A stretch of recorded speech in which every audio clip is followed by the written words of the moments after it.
theoretically, and they literally cancelled it after one episode, and they'd shot a whole season. It says here after 2 episodes. Oh, 2 episodes. Why? I guess they realized there's no way to make that $1 million back. Is that what the problem was? I don't know. I think the ratings were so bad that they just had a decision to pull, and they pulled it.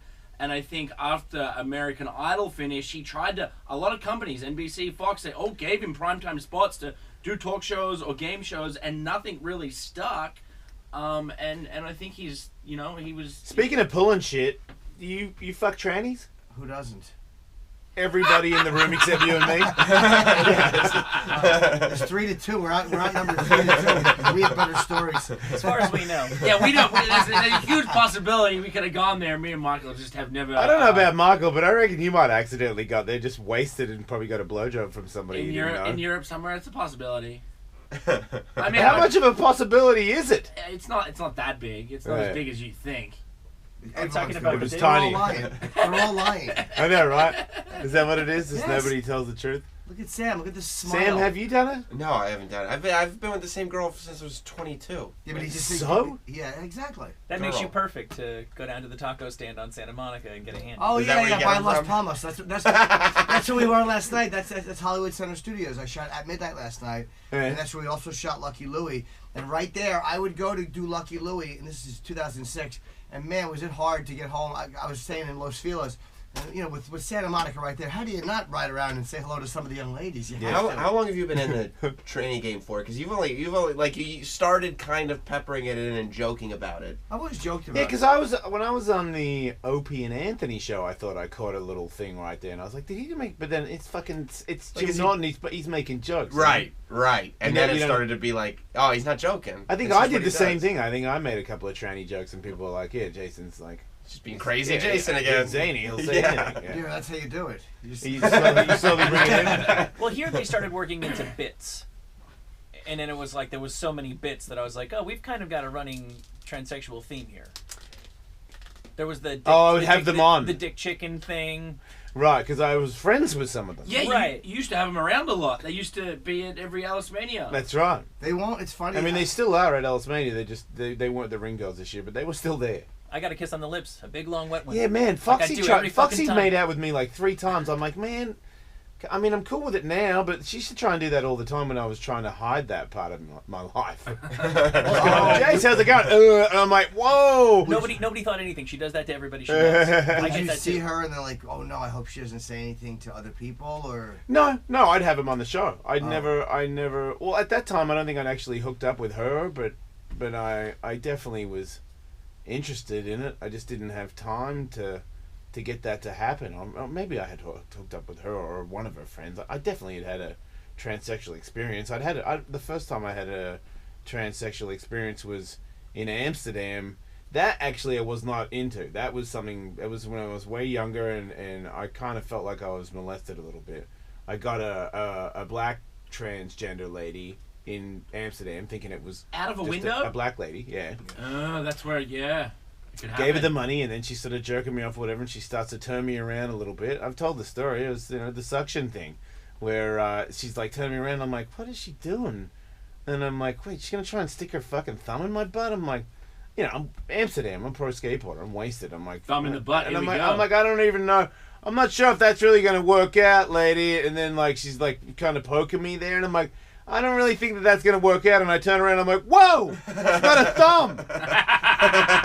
I'm like, holy shit. And I'm like, whoa, no, I'm not really that into that. Like, I'm sorry.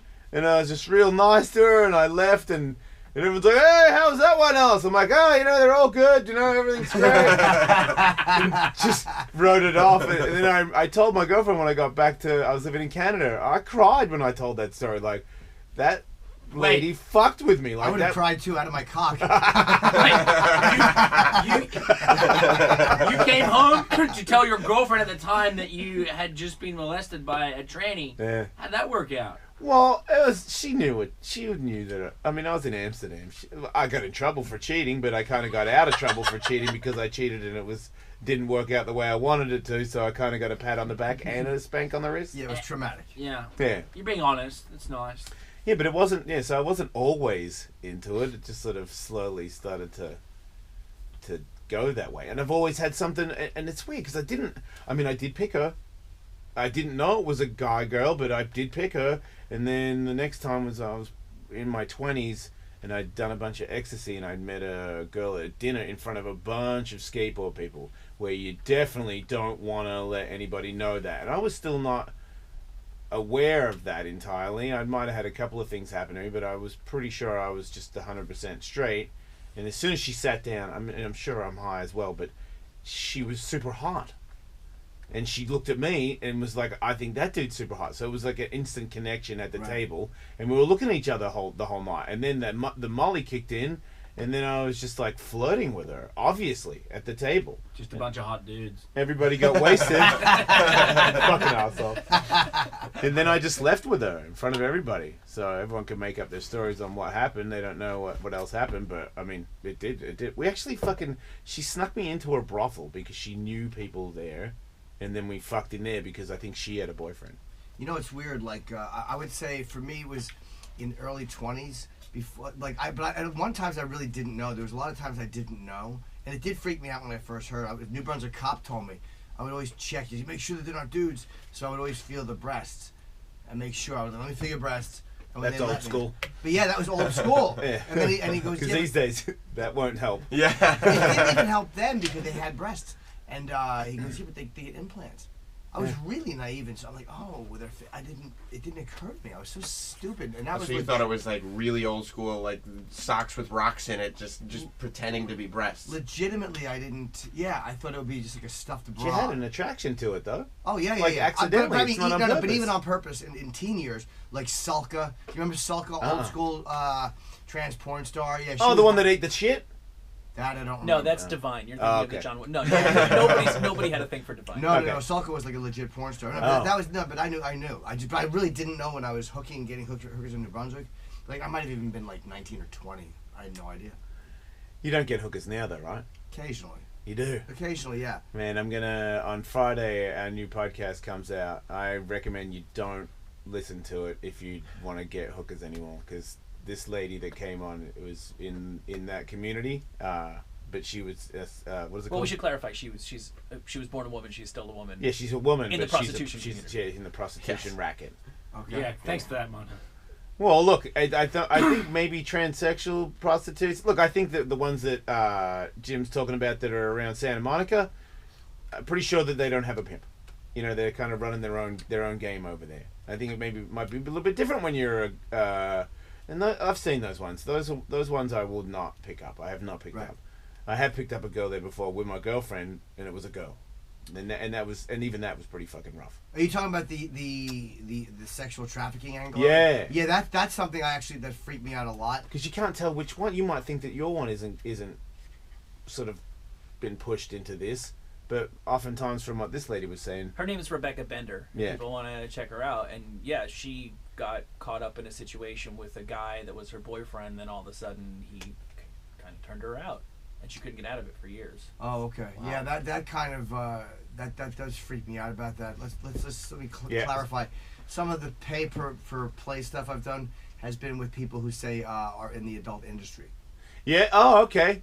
Yeah, so have I. So that's basically there are people who have done. We probably fucked the same people. Oh, probably. Yeah. You guys are Peter pals. Yeah, they call it. No, they call it. And there's also a website which I won't say on the air, where any girls I've paid recently, like in the last say 2 years, it's from this website. But there are people that you actually find you can find out like their real names, and you talk to them as real people, and they're actually women just trying to make a little bit of extra on the side. Yeah. And you get to actually know them as real people before you ever meet. Right. And you understand kind of, oh, this is who they are and what they're doing. Yeah, I know a couple of porn stars that do that on the side, little extra stuff. Well, not even porn. It's amazing how many people do it who are not in the industry. It is, right? Literally just trying to make... I've had 2 girls who I met legitimately dating because they were fans or because they knew my act or whatever. And then both of them, with no connection to me whatsoever, wound up on this other site. And had zero connection to me, and so I know for a fact, because I know how I met them, that they're not prostitutes. It's not what they do for a living. But if you go to all the trouble of like meeting them and talking to them and doing all that on this website, why go to a prostitute? It sounds like a dating website. That's what I'm talking about. That's what I'm talking about. When you're saying have I paid for prostitute, I'm just kind of saying yes. Yeah, but you don't. You've never dated a girl and then seen that she's turned into a prostitute and then called her and paid to fuck her again. No, have I?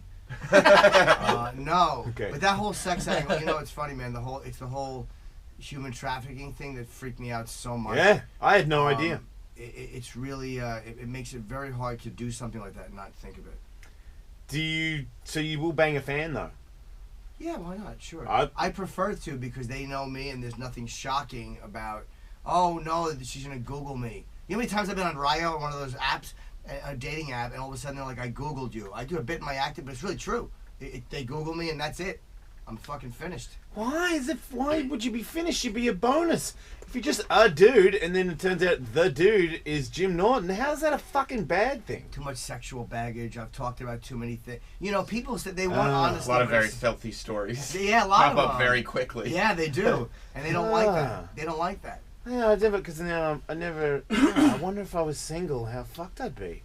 I never thought of that. Well, and it's I might be undateable. It's probably the herd thing too. That a woman, I think women, like, say you're going to settle down, get married, be in a long-term relationship, might make some concessions. He has this one or two things I don't really care for, but I'll take the overall package. They might prefer a guy who maybe dallied with transsexuals privately, not a guy who is associated with doing that in a major form where her friends and her friends' husbands might all find out about that. He's right. And a part of it is like, wow, I really built a little cottage industry for myself as far as like people can find. But then I'm like, it was either that or you're living and hoping people. I can't live like that. I can't live like, oh no, people might. Because I don't care if people know who I am. So what?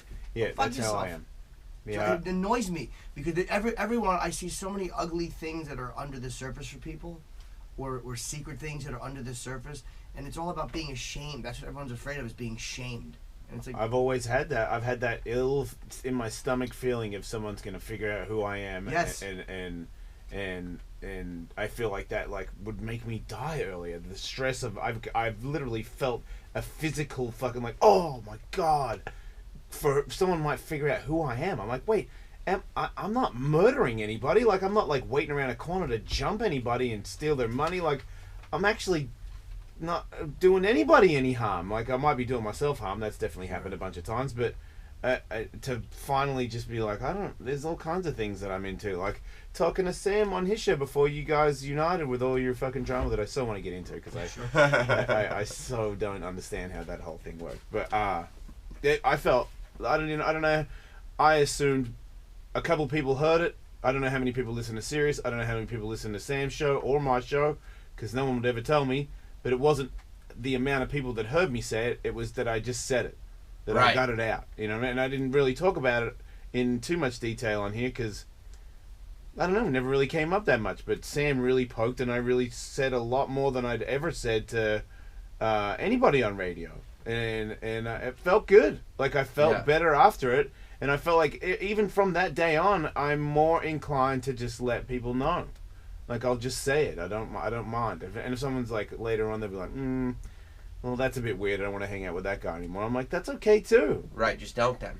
It's this fear of being discovered. And it's really, it's funny you say that because but even giving out information doesn't always make that go away. Like, I've given out so much information, and yet I still feel like that all the time. So it's like this ill ease with myself. It's not even. I thought it was all about it's a secret. But even when things aren't secret, it doesn't matter. I still feel like that I'm uncomfortable all the time, always. Still, is it just that if it becomes a habit early on for long enough, it never really goes away? Like the guy who thinks he's like a puny twerp, and then he becomes this huge muscle-bound guy, but he always feels like the puny twerp inside. Maybe, yeah, it might be. I don't know, but it's funny that it's that just when you talk about things, it does help a lot. It does make things like, they can't get me with that. I feel like I almost need to do it because it's not. You do it once, it's not enough. You can't, then you think people might forget, and then you can go back into your lie again. Like, I need to make sure that it's not. You're just going to keep talking about it. And so it's like, it's still there. Yeah. Right, okay. It's still there. Everybody say one thing you've done with the tranny. Sam, you go first. Radio. Smart. Well played. That's great. I've done something similar. But there was a mic in my face. Put a windscreen on that. Yeah, my peas are popping. I think when I've done stuff on other people's shows that I feel would be less inclined to understand it, that is a challenge. You know what I mean? Like when I do a run of stuff in New York and I'll go on Sway for instance, and they want to ask me a few questions, I'm like, don't ask me that question. Please don't ask me that question. I don't want to talk about it in this room because I feel like this room's gonna go, oh fuck that. Oh, I see. Yeah. I talked about that on Sway. He asked me about it. Training. Right. Oh yeah. Yeah. And did the rest of the room just sort of go quiet and nod like, cool, that's very interesting? Yeah, in a way, but it's like I know that so many, because I know so many of the girls like you do, and so many of the people that they've hooked up with that are not public, and I would never say name, I just wouldn't do it. But it's almost like I could care less if the people in that room didn't like it. I really felt, yeah. And they were great. I mean, I see them every day. They're nice people, so they know me and I know them. And if you own something on that level, what are they going to do about it? Yeah. No, I'm gonna. I cringe and I don't look forward to it. You know, look, I wasn't looking forward to what Sam was. I wasn't exactly sure what Sam was going to do, but I had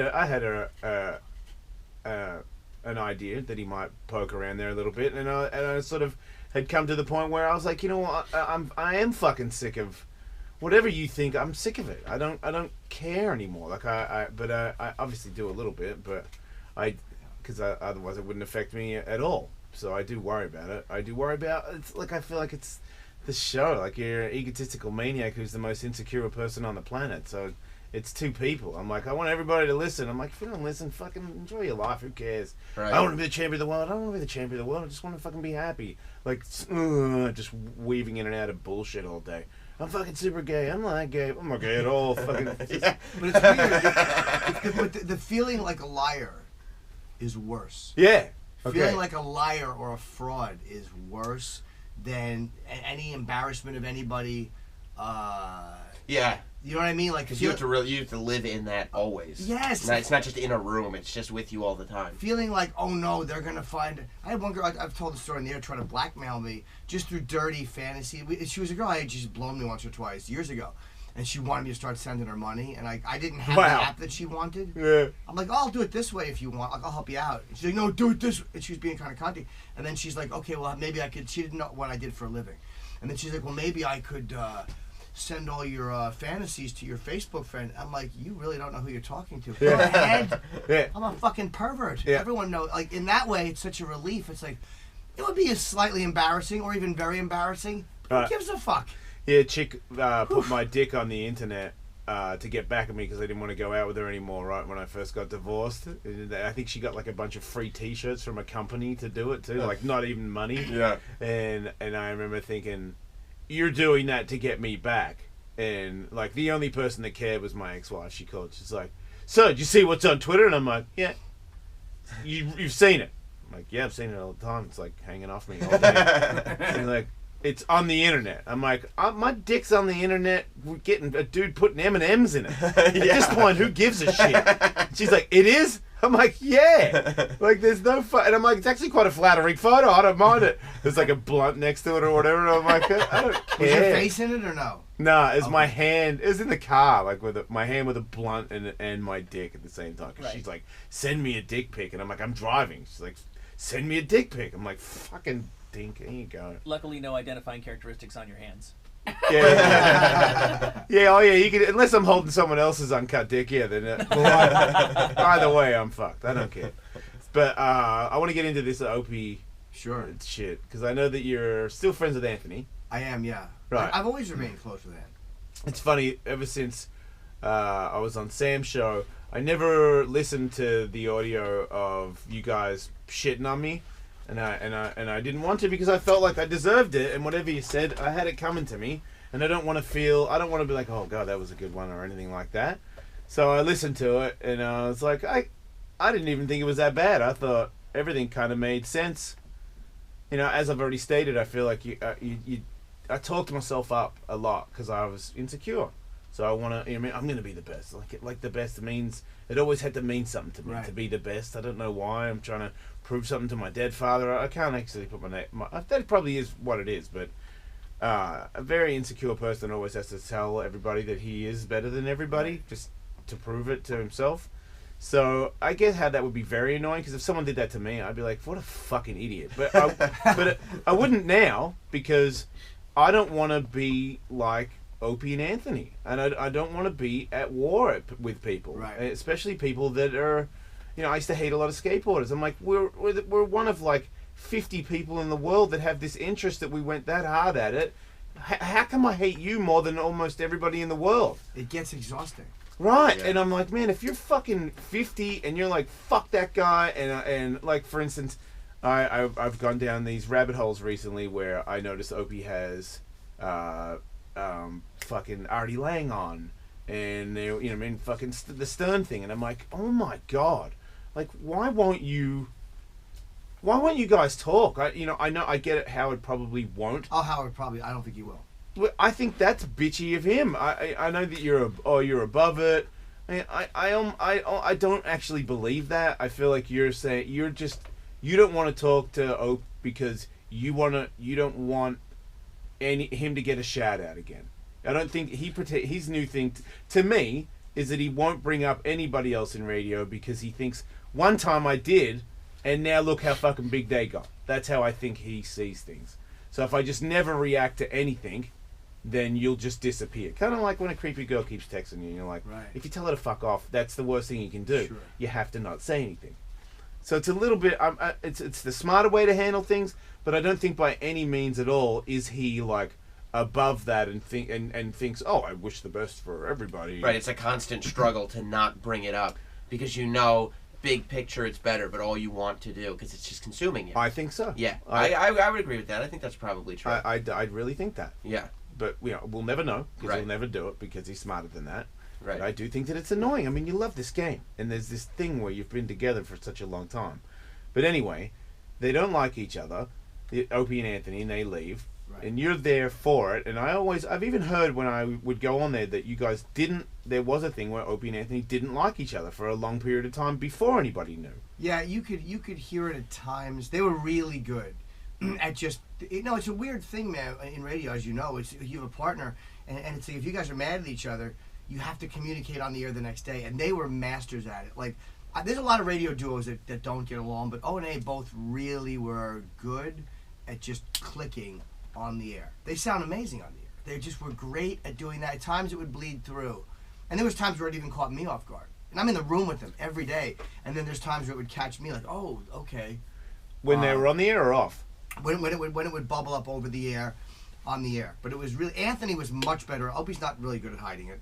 Anthony was really good at hiding it. Anthony's just great. And when you hear Anthony's life story about being a kid and his father being a drunk and throwing spaghetti, all these things we would tease him about, but it was like he grew up in a pretty fucking volatile, kind of violent house. Right. So you learn how to, okay, everything's fine. It's like all that stuff. And he was great at that. So they're at war with each other and you're witnessing this. And then when things start to get a little looser, I think maybe Anthony's drinking a little more or something, and then does this stuff with the girl in New York City, the photo, and then the rant on Twitter and seals his fate. They weren't even at war at that point, by the way. They were, I think, getting along decently. Okay. Opie was saying at times, he said different things. Sometimes he has said that we were getting along great and I hated to see the show end. And then more recently he has said, no, the show had to end. I was kind of glad it was ending, where I felt relieved or whatever.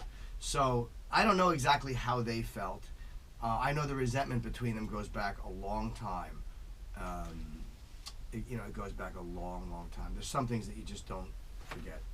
Because you don't communicate. You leave. The radio switches off and you walk away.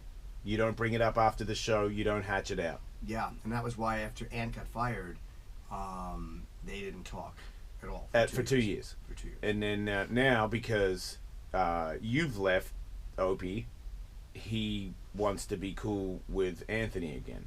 I don't know. It's funny. Me and Sam I had wanted Anthony on the show of course, early in you can't at first, because he just got would fired. Sirius let him in the building? Not Is that at this actually point. an argument? Eventually, I think they will. Okay. Right now, Sam and I have sat down with Scott and asked. We asked. And he said no. He said, no, we're not at that point yet. And then maybe they will, maybe they won't. We did ask, though, and we did get a no on it. We tried to. Because I heard Opie saying that he wanted to get him in, too. Yeah. And if he said that he couldn't, I'm sure he's being honest about that, because Scott did tell us no, too. But the first guest we had on our show was Anthony. That was the first guest we wanted, and then Ope had him later that day. Right. Great. But I had wanted Anthony on the entire time. Because you've always been friends with him the whole time. Yeah. Even though, look, he's not a perfect person. Did you have what? If you're damn right, he's not a perfect person. He's had terrible little episodes. Sure, his judgment has been very questionable at times, and he'll tell you that. You know, and that's the thing about Ant is he has an ability to admit and see, like, yeah, I'm fucked up. Like, he knows he's like, you know, we know we're fucked up. He knows he's fucked up. And he like sobered up, right? Yeah, I haven't. I asked him if he's like. I almost don't want to ask. Like, are you sober? I know he's much different now than he was. Yeah. Like, I know that, but I haven't even gotten into deep discussions with him. The times I've sat down and talked to him, he seems to be doing much better. Look, I never liked him because I was like, man, there's people who are talking shit, and I had it coming, but man, he's particularly bitter, and I brought up to Sam. The whole reason that any of you didn't like me is because I talked shit on Sam, and Sam played you audio of the bit that was the bad part, not the bit before it where I was praising all three of you. That doesn't sound like something I would do, does it? No.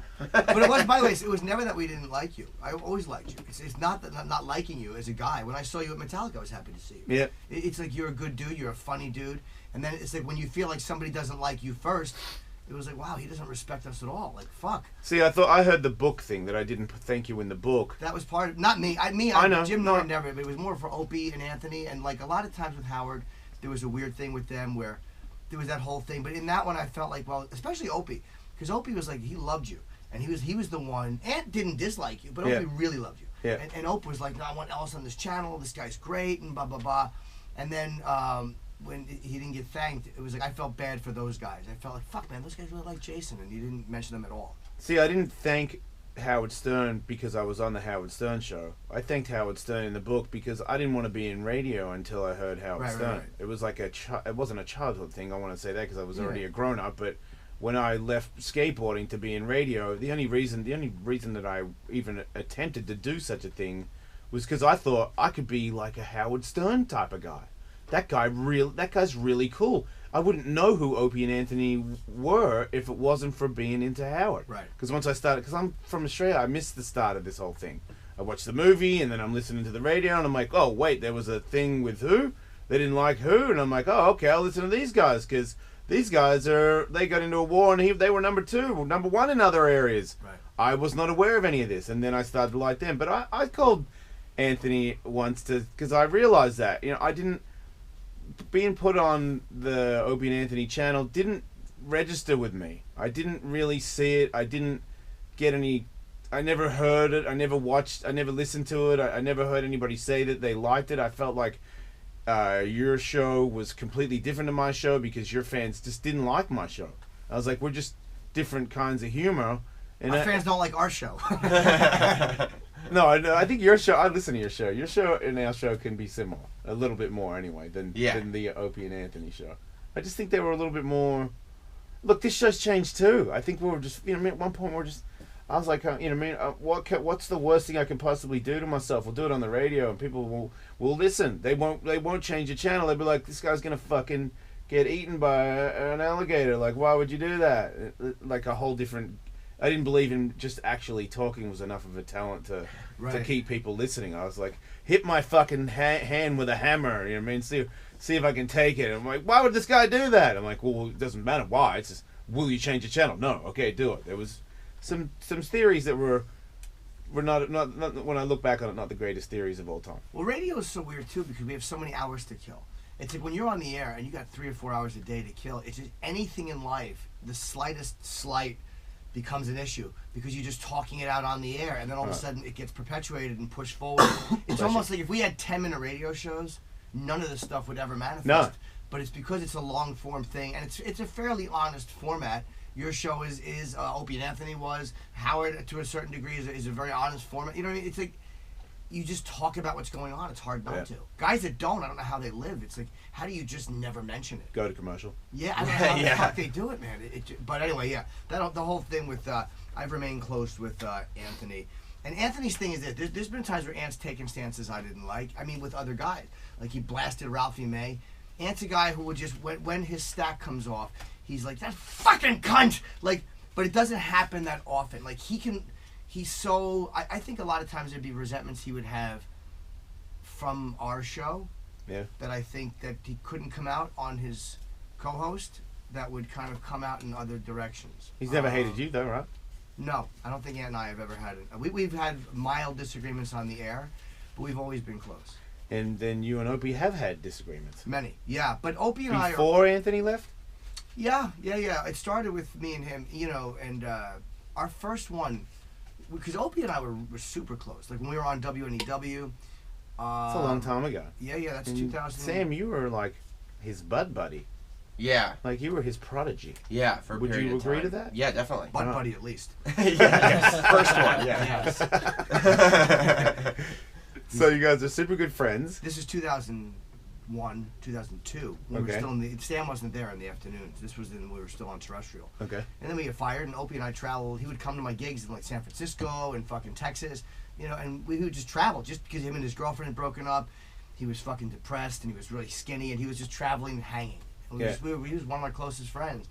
And then we came back on the air. His dad died right before we came back on the air. So he was like fucking out of sorts for a while. Yeah. And he said, like, dude, I'm fucked up, right? And we knew we got it. Yeah. But I remember we were into it for like a month or 2 months on the air, and we started snipping at each other. And at one point we got into it on the air, because I was like, he kept fucking needling me about shit. Like he asked me, don't make fun of me for this. He got mad at me for making fun of him about a couple things. And I've told him this. He got mad at me because I would tease the way he said certain things, like I would with all my friends. Like stupid Rich Voss. I can't stop mispronouncing words. Right. So with Opie, I would always get him on that, and there was something else. And he's like, I don't like when you make fun of me for that. I don't like when you make fun of me for that. And then on the air, it just bubbled over one day. And I'll never forget, it was at XM, and we were coming back from a commercial. I forget what we were snipping about. I don't remember. But I think it was something like I didn't like. It was when Bill Burr first started coming on, and Sean Rouse was on. And I thought that he was rude to the guest by not saying him and name of my comic friend. I don't remember exactly. It's a long time ago. But he sat down and he's like, oh, you want to go? Like, and I'm never, like, I'm not a tough guy, but I can't be backed off that way. Yeah. I'm like, okay, yeah, I do. Yeah. Like, it was like that, and then we argued. And I don't remember exactly what happened. That's 2004 or 5. I was going to quit the show. And Anthony called me. He's like, dude, you're doing fucking great. I see what's going on. You're great. And I never told that story in there. I never would have stayed on the show if it wasn't for Anthony. So he kept you on the show? By calling me, yeah. I was with Bob Kelly. I'd never gotten a phone call from Anthony. Man, now they're being told you have to go, but I'm not done, so maybe we can finish this on your show? I would love to. It's funny. Yeah. That's the best way to get people kicked out, too. I'm telling them you got to go, but I know we actually do have to go. Yeah, we have to go do a show. Yeah, trust me. I feel like we should just knock down a wall and just finish this whole thing. I was just thinking, I was literally in my head, I was like, is there any way we could just simulcast this on our show? We should just... Is that possible? With 10 minutes notice? Yeah. I was told that Sirius XM was the future of radio. Yeah. Which 10 minutes notice is the sweetest part. What time is it? I know we were only supposed to come in for a half hour. What time is it? It's like 10 minutes. Oh my God. 7:50. Speaking of killing a couple hours a day, I dare you guys. So I want to go on the Opie channel and discuss why you're not friends with Opie. I can't believe... I want to be cool with everybody. Yes. I want to be cool with Anthony. I want to be cool with Opie. I know that there's like certain things that are like, man, fuck you kind of forever. And I'm like, fair enough. I don't blame you. But for you to be on Opie's channel and have a show where you and Sam are on a show in the morning over his time slot, now he's in the afternoon by himself or with comedians, whatever you want to call it, he's by himself. And you are, and then I've heard him because I was listening. He doesn't seem like he likes you two. And Jim, you don't seem like you like him because am I correct by you wanted a contract where you did not want to be on a show with him? We didn't want to work together. So you both agreed not to work together? Oh, yeah. I got to be honest. Like, I'm much happier now than I was with him. Yeah. But he is, too. It's not like Opie was dying, like, Jim, please stay. And I'm like, fuck you, Greg. It was mutual. He's happier now, too. And he was happier to be without Anthony as well. At one point, I think what happens is when you're part of a team, it's harder because I have stand-up. I'm an individual. And then Anthony got his compound media thing and was doing his own thing. And then Opie was trapped with Ant and with me, and he was always with someone else. He's never had that in his career except since BAB. And I think that at one point he just wanted to kind of breathe free and be, look, I'm Opie and this is it. It's just me. That's the vibe I got. But I wouldn't say he and I have resentment towards each other without a doubt. But it's not like a visceral dislike. I have too much of a history with the guy. And I'm not even being like just magnanimous and polite. Like, he changed my life. Yeah. So it would really be hard for me. I would only respond. I can't just go out and motherfuck him. But if he hit me, I would absolutely hit back. Yeah. But it's hard just to go out and go fuck Opie because he really did change my life and for the better. You know, I have a great apartment and a great fan base. It's all because he brought me on that show originally. He brought me on originally, not him. Sam, you're okay with him? No, we don't talk. I mean, I'm not. You were his butt buddy, Prodigy. Yeah. Well, he said butt buddy. Yeah. I heard him say on the radio that you said that you should fire Jim. Yeah, at first he said that, and then he said that he hadn't spoken to me, because I said on the air he hadn't spoken to me in months even before all this. And he said on the air that he said, that he had heard from people that I was talking shit about him. And I'm like, yeah, this is what I do. This is what I spend my time These are the weird things. These are the weird little catty things that, because our final falling out was he asked me on Twitter, have you been talking shit? That's what, and I'm like, you've got my phone number. Right. Like, we fucking talked to each other on the phone before. That's what I said. I've known you for 10 years. And then I did the thing like similar to what Jimmy was doing. I'm like, I know what you're doing right now. You're calling me out. And I'm fuck you. Right. Is my initial response. Like, I was still on the radio when I saw it, and I was like, yeah, man, fuck you. I'm better than you, and you need to suck a dick. Because I said that to myself in the mirror. Hey, guys, do you want to try to do a simulcast thing? Yeah. It might be possible, but in order to set it up, we would need to break now. Okay, let's take a break. So why don't we take a break, and either we'll rejoin with you, Sam and Jim, or you guys will be over on your show. Okay, cool. Thanks if it doesn't work. Okay. Either way, we'll finish.